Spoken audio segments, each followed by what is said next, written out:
Sí, estaba seguro, porque fue por esa época en la que Catherine y él se habían separado. La fecha a la que se refería el documento era de 7 u 8 años antes.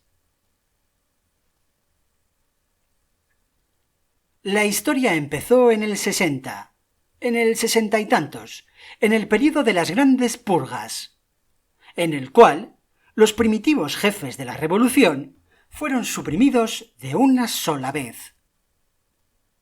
Hacia 1970 ya no quedaba ninguno de ellos, excepto el Gran Hermano. Todos los demás habían sido acusados de traidores y de contrarrevolucionarios. Goldstein huyó y se escondió nadie sabe dónde. De los demás, unos cuantos habían desaparecido, mientras que la gran mayoría de ellos fue ejecutada después de unos procesos públicos de gran espectacularidad, en los que todos ellos confesaron sus crímenes. Entre los últimos supervivientes había 3 individuos, llamados Jones, Aronson y Rutherford. Hacia 1965, la fecha no era del todo segura, los 3 fueron detenidos. Como ocurría con frecuencia, desaparecieron durante 1 o más años, de modo que nadie sabía si estaban vivos o si estaban muertos. Pero luego aparecieron, de pronto, para acusarse ellos mismos de haber cometido terribles crímenes. Reconocieron haber estado en relación con el enemigo. Por entonces el enemigo era Eurasia, que había de volver a serlo. También confesaban malversación de fondos públicos, asesinato de varios miembros del partido dignos de toda confianza, intrigas contra el mando del Gran Hermano, que ya habían empezado mucho antes de estallar la revolución, y actos de sabotaje que habían costado la vida a centenares, a miles, a centenares de miles de personas. Después de confesar todo esto, los perdonaron, les devolvieron sus cargos en el partido, puesto que en realidad eran inútiles, pero que tenían nombres sonoros e importantes, y siguieron con sus vidas. Los 3 escribieron largos y abyectos artículos en el Times, analizando las razones que habían tenido para desertar y prometiendo, además, enmendarse. Poco tiempo después de ser puestos en libertad aquellos 3 hombres, Winston los había visto en el Café del Nogal. Recordaba con qué aterrada fascinación los había observado con el rabillo del ojo. Eran mucho más viejos que él, reliquias del mundo antiguo, casi las últimas grandes figuras que habían quedado de los primeros y heroicos días del partido. Todavía llevaban, como una aureola, el brillo de su participación clandestina en las primeras luchas y en la guerra civil. Winston creyó haber oído los nombres de estos 3 personajes mucho antes de saber que existía el Gran Hermano, aunque, con el tiempo, se le confundían en la mente las fechas y los hechos. Sin embargo, estaban ya fuera de la ley. Eran enemigos intocables. Se cernía sobre ellos la absoluta certeza de un próximo aniquilamiento. Cuestión de 1 o 2 años, como mucho. Nadie que hubiera caído una vez en manos de la policía del pensamiento podía escaparse para siempre. En realidad, eran cadáveres que esperaban la hora de ser enviados otra vez a su tumba. No había nadie en ninguna de las mesas próximas a ellos. No era prudente que le vieran a uno cerca de semejantes personas. Los 3, silenciosos, bebían ginebra con clavo, una especialidad de la casa. De los tres, era Rutherford el que más había impresionado a Winston. En tiempos, Rutherford fue un famoso caricaturista, cuyas brutales sátiras habían ayudado a inflamar la opinión popular, antes y también durante la Revolución. Incluso ahora, a largos intervalos, aparecían sus caricaturas y satíricas historietas en el Times. Eran una imitación de su antiguo estilo, y ya no tenían vida, y tampoco convencían. Era como volver a cocinar los antiguos temas. Niños que morían de hambre, luchas callejeras, capitalistas con sombrero de copa. Hasta en las barricadas seguían los capitalistas con su sombrero de copa. Es decir, un esfuerzo desesperado por volver a todo lo de antes. Era un hombre monstruoso, con una crencha de cabellos gris grasienta, con bolsones en la cara y con unos labios negroides, muy gruesos. De joven debió de ser muy fuerte. Ahora su voluminoso cuerpo se inclinaba y parecía derrumbarse en todas las direcciones. Daba la impresión de que era como una montaña que se iba a desmoronar de un momento a otro.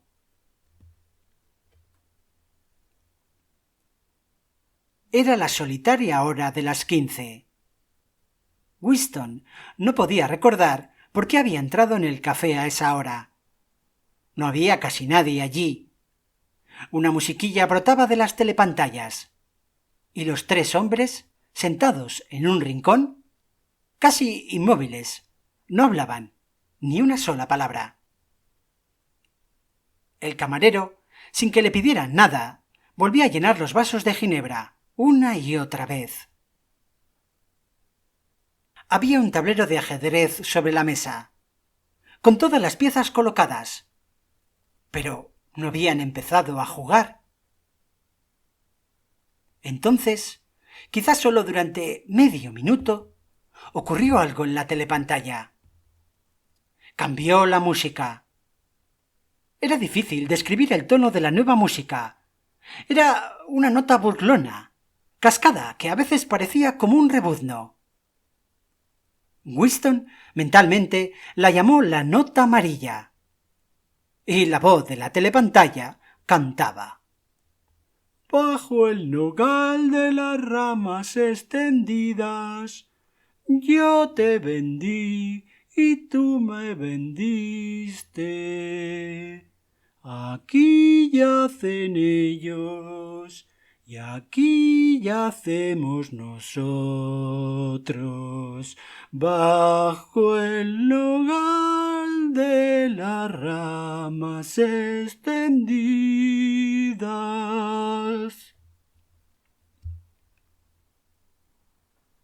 Los tres personajes no se movieron, pero cuando Winston volvió a mirar la desvencijada cara de Rutherford, vio que estaba llorando.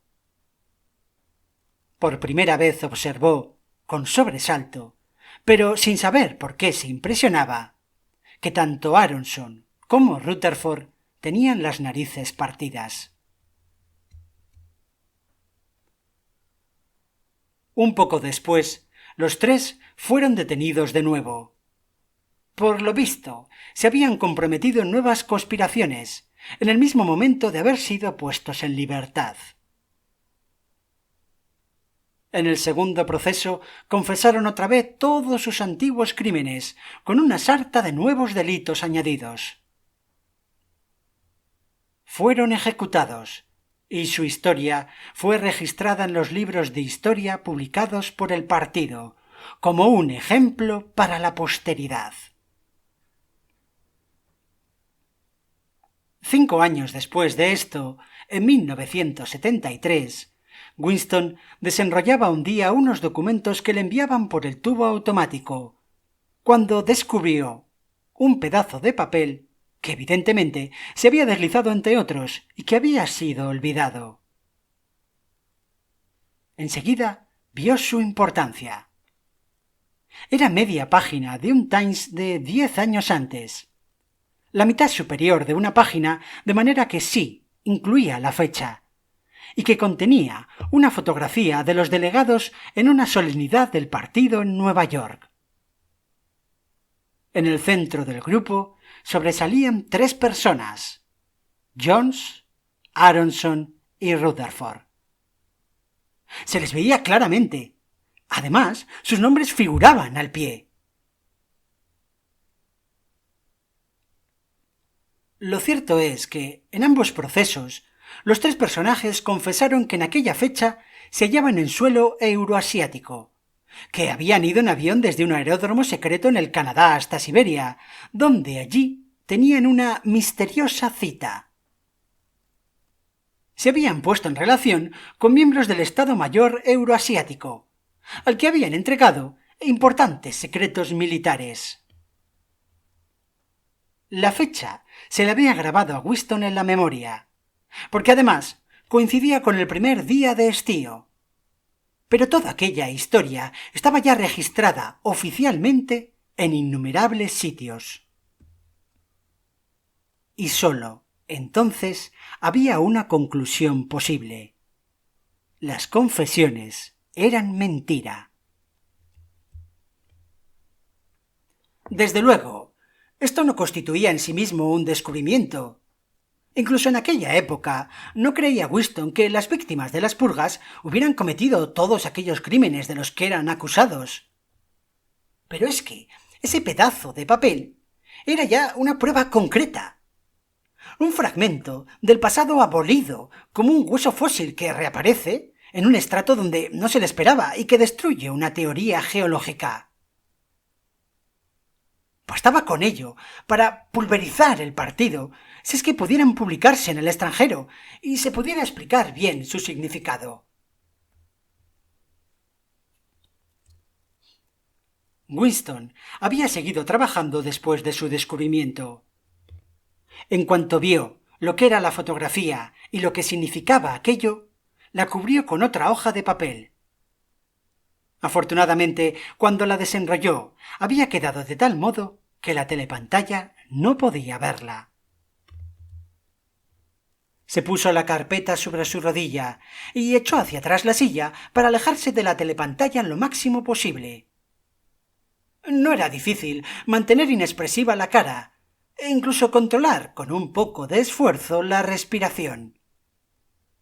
Pero lo que no podía controlarse eran los latidos del corazón, y la telepantalla lo recogía con total exactitud. Weston dejó pasar 10 minutos atormentado por el miedo de que algún accidente, por ejemplo, una súbita corriente de aire, lo traicionara.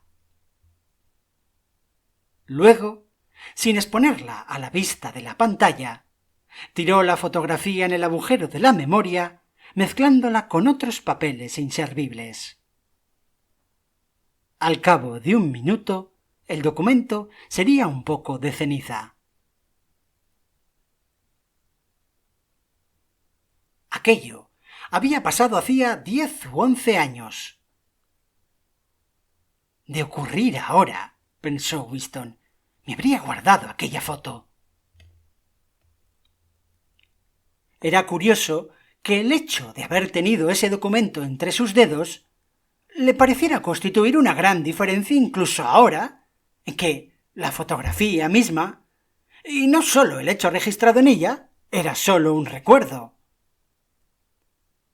¿Se aflojaba el dominio del partido sobre el pasado porque una prueba documental que ya no existía hubiera existido alguna vez? Pero hoy, suponiendo que pudiera resucitar de sus cenizas, la foto no podría servir de prueba. Ya en el tiempo en el que él había hecho el descubrimiento ya no estaban en guerra Oceanía con Eurasia, y los 3 personajes suprimidos tenían que haber traicionado su país con los agentes de Asia Oriental, y no con los de Eurasia. Además, desde entonces hubo otros cambios, 2 o 3, que ya no podía recordar. Probablemente las confesiones habían sido nuevamente escritas varias veces hasta que los hechos y las fechas originales perdieran todo significado. Y no sólo que el pasado cambiara, es que, además, cambiaba continuamente. Lo que más le producía a Winston la sensación de una pesadilla es que nunca había llegado a comprender claramente el por qué se emprendía la inmensa impostura. Desde luego, eran evidentes las ventajas inmediatas de falsificar el pasado, pero había una última razón que era misteriosa. Volvió a coger la pluma y escribió: comprendo cómo, pero no comprendo por qué.